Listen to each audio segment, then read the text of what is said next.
आप देख रहे हैं इंडिया न्यूज। आपके साथ मैं हूं रचना। शुरुआत करेंगे दुनिया के सबसे तेज बुलेटिन न्यूज 222 की, जिसमें हम आपको दिखाएंगे सिर्फ 22 मिनट में देश दुनिया की 222 बड़ी खबरें। और नमस्कार, मैं हूं आपके साथ मैत्री त्रिपाठी। शुरुआत करेंगे दिल्ली की खबर से। दिल्ली में नॉर्थ ईस्ट की एक लड़की की चाकू मारकर हत्या की गई है। वारदात दिल्ली के मुनिरका की है और लड़की मिजोरम की रहने वाली थी। लड़की का नाम जूलियट बताया जा रहा है और शव मुनिरका में उसके घर से मिला। पुलिस ने धारा 302 के तहत मामला दर्ज कर आरोपियों की तलाश शुरू कर दी है। दिल्ली के पास बीएमडब्ल्यू कार में एक बिजनेसमैन ने खुद को गोली मार ली। सफेद रंग की बीएमडब्ल्यू कार में दिल्ली के रमेश नगर में ज्वेलरी को लोगों ने संदिग्ध हालात में देखा। करनाल नेशनल हाईवे पर खड़ी बीएमडब्ल्यू कार का शीशा तोड़कर लोगों ने संजीव भसीन को बाहर निकाला। फौरन भसीन को पीजीआई चंडीगढ़ ले जाया गया, जहां उनकी मौत हो गई। पुलिस को संजीव भसीन की कार से पिस्तौल मिली है। ये सुसाइड है या मर्डर, इसकी जांच चल रही है। प्रधानमंत्री नरेंद्र मोदी आज तीनों सेना प्रमुखों से मुलाकात करेंगे। सरहद पर बने हालात और सेना के आधुनिकीकरण समेत तमाम मुद्दों पर बात होगी।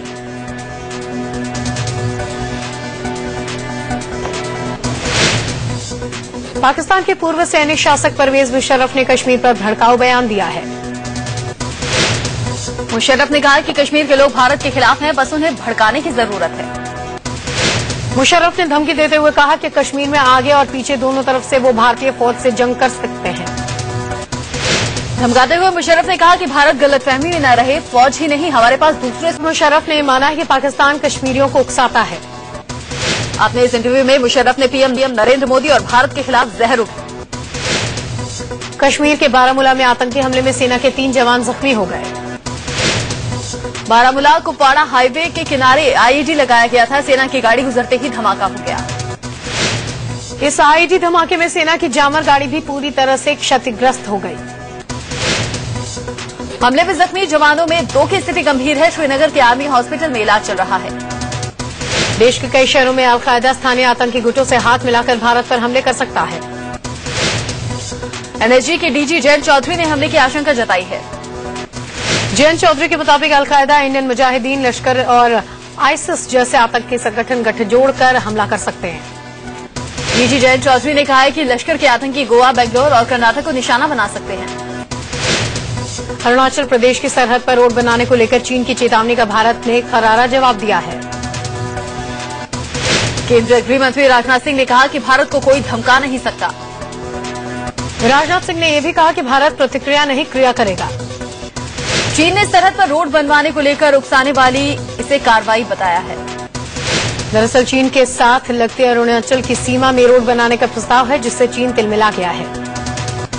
पश्चिम बंगाल के बर्धमान में एनआईए एनएसजी की टीम ने भारी मात्रा में विस्फोटक बरामद किए। एक घर से 40 हैंड ग्रेनेड और अन्य विस्फोटक बरामद हुए। इसके अलावा सॉकेट बम भी बरामद हुआ। सभी विस्फोटक को दामोदर नदी के पास डिस्पोज किया गया। एनएसजी के मुताबिक विस्फोटक देश में ही बने हैं। एनआईए की टीम को रिजवान शेख के घर से ये विस्फोटक मिले हैं। घर में 5 लोग किराए पर रहते थे जो फरार हैं। बर्धमान में 2 अक्टूबर को ब्लास्ट हुआ था। उसी सिलसिले में एनआईए की टीम जांच कर रही है। दिल्ली से सटे गाजियाबाद में कांग्रेस नेता और पूर्व पार्षद हरि मोहन पर जानलेवा हमला हुआ। बदमाशों ने उन्हें 6 गोलियां मारी। गंभीर स्थिति में उन्हें अस्पताल पहुंचाया गया। हरि मोहन अपनी गाड़ी पार्क कर रहे थे, तभी बदमाशों ने उन पर अंधाधुंध फायरिंग कर दी। गाजियाबाद के पौष इलाके शास्त्री नगर इलाके में वारदात हुई। पीड़ित के घरवालों ने रंजिश की आशंका जताई है। पुलिस हरि मोहन के होश में आने का इंतजार कर रही है ताकि आरोपियों के बारे में कुछ जानकारी मिल पाए। पुलिस इलाके की सीसीटीवी फुटेज खंगाल रही है, हालांकि अभी तक कोई सुराग नहीं मिला है। दिल्ली के उत्तम नगर में मोबाइल चार्जर के लिए एक छात्र का मर्डर हो गया। दीपक की हत्या उसके दोस्त अमन ने की। पुलिस ने उसे गिरफ्तार कर लिया है। आरोपी अमन ने दीपक का चार्जर तोड़ दिया था, जिसके बाद दोनों के बीच हाथापाई हो गई। आरोपी अमन ने दीपक की बेरहमी से पिटाई की, जिसकी वजह से उसकी मौत हो गई। दीपक मां बाप का इकलौता बेटा था, वो 12वीं में पढ़ता था। दिल्ली पुलिस के स्पेशल सेल के एसीपी अमित सिंह पर जानलेवा हमला किया गया। दिल्ली के लोधी कॉलोनी इलाके में कुछ लोगों ने एसीपी की बेरहमी से पिटाई कर दी। कार टकराने से शुरू हुए विवाद में आरोपी परिवार ने उनकी लात घुसे और लोहे की रॉड से पिटाई की। एसीपी अमित सिंह के सिर में चोट लगी, उन्हें एम्स के ट्रॉमा सेंटर में भर्ती कराया गया। पुलिस ने पिटाई करने वाले 3 लोगों को गिरफ्तार किया है। दरअसल इनोवा कार में ऑफिस जाते वक्त एसीपी की कार में एक बाइक सवार ने टक्कर मार दी थी। एसीपी के ड्राइवर ने बाइक सवार को रोका, जिसके बाद वहां भीड़ लग गई। बाइक सवार की मां और दोस्त भी वहां पहुंचे, सबने मिलकर एसीपी के ड्राइवर की पिटाई शुरू कर दी। एसीपी बीच बचाव के लिए कार से नीचे आए तो लोगों ने उनके सर पर हमला कर दिया। एक हफ्ते में तीसरा मौका है जब दिल्ली पुलिस पर हमला हुआ है। पूर्व आईपीएस किरण बेदी ने एसीपी पर हमले की निंदा की है। यूपी के मुजफ्फरनगर में रेप के आरोपियों को पकड़ने गई पुलिस पर कुछ लोगों ने हमला कर दिया। हमले में होमगार्ड और कांस्टेबल गंभीर रूप से जख्मी हो गए। पुलिस ने 80 लोगों के खिलाफ केस दर्ज किया है। गीतकार संतोष आनंद के बेटे और बहू की खुदकुशी के मामले में गृह मंत्रालय ने जांच के आदेश दिए हैं। गृह मंत्रालय के इस बारे में यूपी पुलिस से रिपोर्ट भी मांगी है। संतोष आनंद ने इस मामले की सीबीआई जांच कराने की मांग की है। संतोष आनंद के बेटे संकल्प आनंद और बहू नरेश नंदिनी ने बुधवार को मथुरा के पास कोसी कला में ट्रेन के आगे सुसाइड कर लिया था। इस हादसे में संकल्प की 5 साल की बेटी बच गई, अस्पताल में उसका इलाज चल रहा है। संकल्प की कार से 10 पेज का सुसाइड नोट मिला, जिसमें 250 करोड़ रुपए के गबन का जिक्र है। संकल्प ने करोड़ों की हेराफेरी में खुद को फंसाए जाने का जिक्र किया है। सुसाइड नोट के मुताबिक संकल्प किसी जालसाज गिरोह के चंगुल में फंस गया था, जो उसे ब्लैकमेल कर रहा था। सुसाइड नोट के मुताबिक संकल्प जिस संस्थान में लेक्चरर थे उसमें घपला हो रहा था।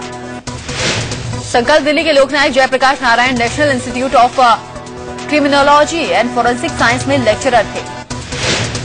संकल्प ने गृह मंत्रालय और संस्थान के 1 दर्जन से ज्यादा लोगों को मौत के लिए जिम्मेदार ठहराया। इस इंस्टीट्यूट से जवाब तलब किया गया। ये संस्थान गृह मंत्रालय के अधीन है। कर्नाटक के मैसूर में एक महिला आईएएस अधिकारी पर कुछ लोगों ने हमला कर दिया। प्रशासनिक प्रशिक्षण संस्थान के डायरेक्टर जनरल रश्मि महेश के साथ लोगों ने बदसलूकी की। रश्मि महेश पर प्रशिक्षण संस्थान के ही कर्मचारी के रिश्तेदारों ने हमला किया। इस कर्मचारी ने कुछ दिन पहले सुसाइड किया था। लोग इसी से भड़के हुए थे। परिजन रश्मि को आत्महत्या का जिम्मेदार ठहरा रहे हैं। आरोप है कि संस्थान में चल रही अनियमितताओं के चलते कर्मचारी ने जान दी। जनरल रश्मि महेश सुसाइड करने वाले कर्मचारी को श्रद्धांजलि देने पहुंची थी, तभी उन पर हमला हुआ। दिल्ली से सटे फरीदाबाद में सिर फिरे आशिक ने एक लड़की के घर में घुसकर उसकी हत्या कर दी। आरोपी ने पहले लड़की को गोली मारी, फिर खुद को गोली मारकर आत्महत्या कर ली। आरोपी 2 बच्चों का बाप है और पेशे से डॉक्टर है। पुलिस मामले की जांच कर रही है। लड़की के पिता ने बताया कि आरोपी कई दिन से उसकी बेटी को परेशान कर रहा था। 3 साल पहले लड़की पहले अपने परिवार के साथ आरोपी के घर किराए पर रहती थी। दिल्ली के धौलाकुआं गैंगरेप केस में आज सजा का ऐलान होगा। 14 अक्टूबर को 5 आरोपियों को दोषी ठहराया गया था। मामला 2010 का है, जब एक बीपीओ में काम करने वाली लड़की के साथ गैंगरेप किया गया। ऑफिस से घर आते वक्त पहले पीड़िता को अगवा किया गया, फिर उसके साथ गैंगरेप हुआ। 5 लोगों पर अगवा करने, गैंगरेप और धमकाने के मामले साबित हुए हैं। तमिलनाडु की पूर्व सीएम जयललिता की बेल पर आज सुप्रीम कोर्ट में सुनवाई होनी है। भ्रष्टाचार के आरोप में जयललिता को 4 साल की सजा मिली है। जयललिता 27 सितंबर के बाद बेंगलुरु की सेंट्रल जेल में बंद है। इससे पहले कर्नाटक हाईकोर्ट ने जयललिता को बेल देने से इनकार किया था। अगर आज जयललिता को बेल नहीं मिली तो उन्हें एक और हफ्ता इंतजार करना होगा। नाबालिग से दुष्कर्म के आरोपी आसाराम की अर्जी पर आज जोधपुर की सेशंस कोर्ट में सुनवाई होगी। कल आसाराम के वकील ने सेशंस कोर्ट में सुप्रीम कोर्ट के आदेश का हवाला दिया था, जिसके बाद सुनवाई 1 दिन के लिए टल गई थी। आज कोर्ट में सुप्रीम कोर्ट के आदेश की कॉपी पेश की जाएगी, जिसके बाद सुनवाई आगे बढ़ेगी। आसाराम ने कोर्ट में अर्जी दी है कि पीड़ित लड़की की मां के जीवन बीमा पॉलिसी को सबूत माना जाए। आसाराम के वकील का दावा है कि पॉलिसी पर लड़की की उम्र के मुताबिक वो बालिग है। सुप्रीम कोर्ट ने निचली अदालत को आदेश दिया है कि वो पॉलिसी के कागजात की जांच करवाए। भारत में आईफोन 6 और 6 प्लस लॉन्च हो गया। देश के अलग अलग शहरों में आधी रात को लोग स्टोर्स पर लाइन में खड़े हुए नजर आए। सबके अंदर आईफोन 6 को लेकर पहले पाने की बेताबी दिखी।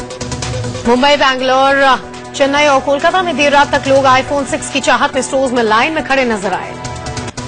नोएडा और दिल्ली में भी आईफोन 6 का क्रेज देखने को मिला। आधी रात को बड़ी संख्या में लोग आईफोन 6 लेने के लिए डीलर स्टोर्स तक पहुंचे। एप्पल ने भारत में आईफोन 6 और 6 प्लस की 50,000 से 55,000 यूनिट्स की पहली खेप सप्लाई की है। स्टोरेज के लिहाज से आईफोन 6 और आईफोन 6 प्लस के 3 मॉडल 16 जीबी, 64 जीबी और 128 जीबी में उतारे गए हैं। आईफोन 6 की शुरुआती कीमत 53,500 तो 6 प्लस की कीमत 62,500 रूपये रखी गई है।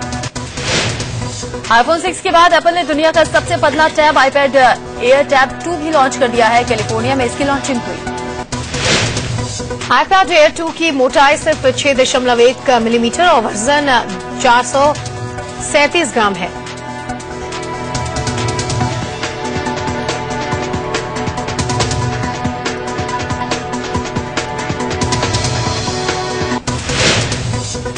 और वहीं सूत्रों से खबर है कि विंटर सेशन से पहले पीएम मोदी कैबिनेट का पहला विस्तार कर सकते हैं।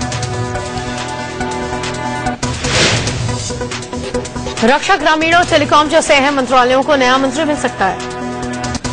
इसके अलावा प्रशासनिक स्तर पर भी जल्द ही एक और बड़ा फेरबदल हो सकता है। यूपी की राजधानी लखनऊ में आज से आरएसएस की राष्ट्रीय कार्य परिषद की बैठक है। 3 दिन तक चलने वाली इस बैठक में 340 प्रतिनिधि हिस्सा लेंगे। माना जा रहा है कि धर्म परिवर्तन, लव जिहाद और गौ हत्या पर चर्चा हो सकती है। इसके अलावा 2017 में होने वाली यूपी चुनाव को लेकर भी चर्चा मुमकिन है। बैठक में हिस्सा लेने के लिए बीजेपी अध्यक्ष अमित शाह लखनऊ पहुंच चुके हैं। यूपी में पहली बार होने वाली राष्ट्रीय कार्यशाला साल में 2 बार होती है। आरएसएस ने कहा कि भारत में रहने वाला हर शख्स हिंदू है। आरएसएस के प्रचार प्रमुख मनमोहन वैद्य ने कहा कि भारत में कोई अल्पसंख्यक नहीं है। आरएसएस का दावा है कि देश में आरएसएस के प्रति लोगों का झुकाव बढ़ रहा है।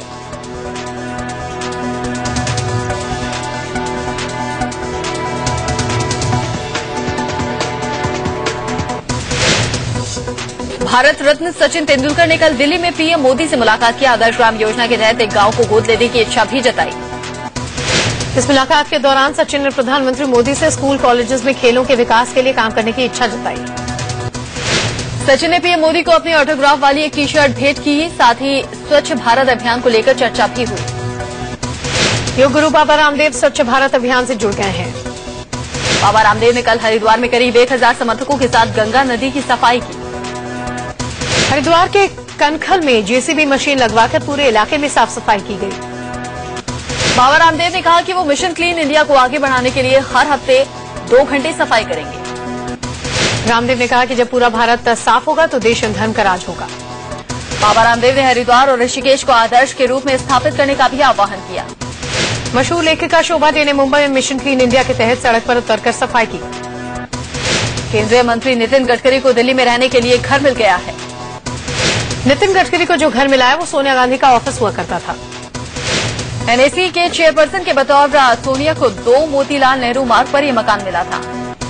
गडकरी का यह मकान 10 जनपद के सामने है। गडकरी यहां शिफ्ट हो चुके हैं। महाराष्ट्र के पूर्व सीएम पृथ्वीराज चव्हाण ने अखबार में छपे अपने बयान पर माफी मांगी है। हालांकि चव्हाण ने कहा कि ये बात इंटरव्यू का हिस्सा नहीं थी।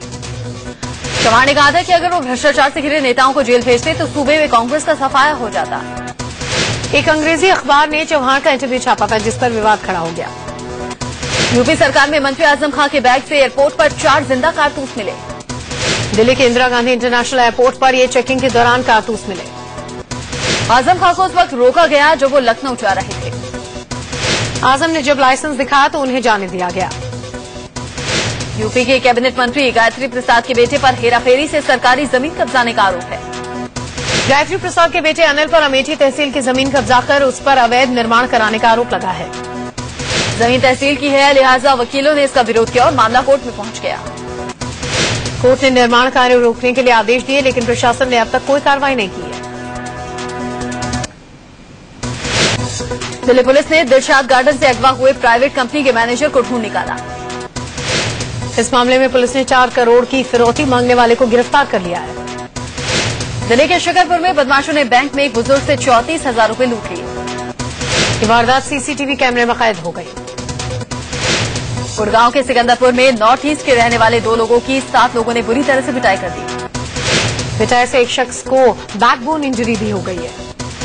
गुड़गांव और बेंगलुरु में नॉर्थ ईस्ट के छात्रों से मारपीट के विरोध में दिल्ली में छात्रों ने मूक प्रदर्शन किया।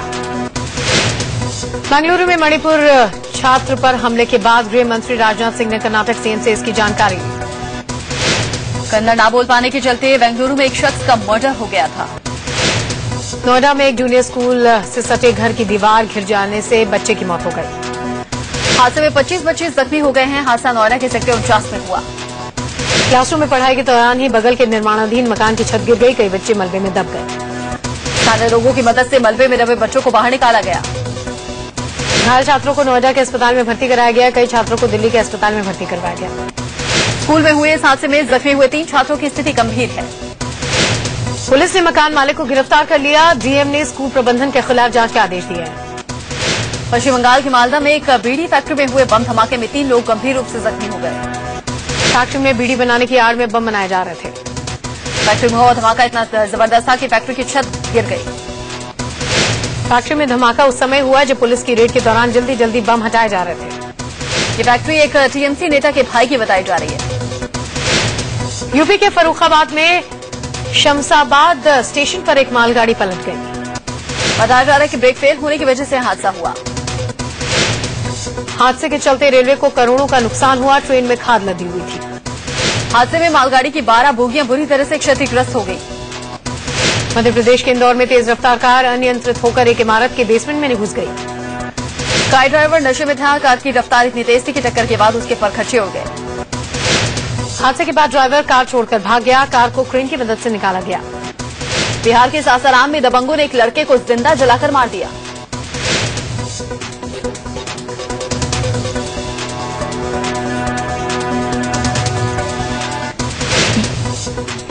यूपी के कानपुर में 2 बाइक सवारों की एक्सीडेंट के चलते उन्हें चोटें लग गई। दुर्घटना के बाद गंभीर रूप से जख्मी युवक 2 घंटे तक सड़क पर तड़पते रहे। किसी ने मदद नहीं की।